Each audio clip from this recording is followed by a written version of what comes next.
kakauwi ko nga lang pala galing school.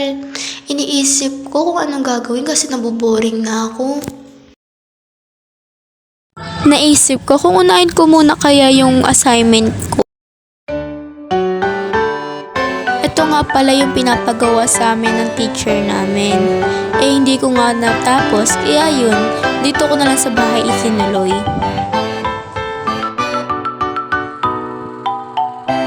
Yun, natapos din.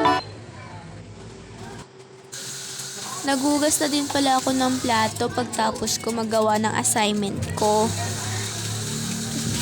Kanina yung pinagkainan namin, di ko kasi nahugasan kasi nga inuna ko muna yung assignment ko bago yung plato. Pagtapos ko pala maghugas ng plato is nagtiklop na din ako para wala nang gagawin mamaya para magpahinga na rin ako.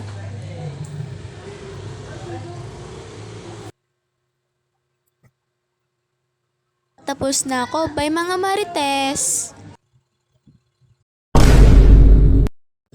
Hello mga Marites, magandang hapon.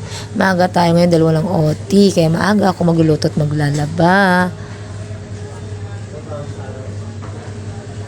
Naghiwa na rin ako ng sibuyas, bawang at repolyo. Ang halo ko sa repolyo ay itlog lang. Okay na rin mga Marites, nakakatipid naman din, pero masarap din. Pagkatapos magluto, naglaban na rin ako mga Marites ng puti di color. Ito talaga ang gawain ko mga Marites pagdating ng work, luto, laba, linis. Pahinga ko lang dyan mga Marites pagkatapos ng gawaing bahay. Kaya nang bahala kung anong gusto nyong gawin sa buhay.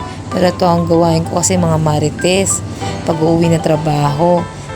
Wala naman ako sa panahon para sa mga bagay-bagay. Basta ang alam ko lang parang matanda na tayo talaga may edad na. Mga Marites, malapit tayo matapos. Makakaraos tayo ng gawaing bahay.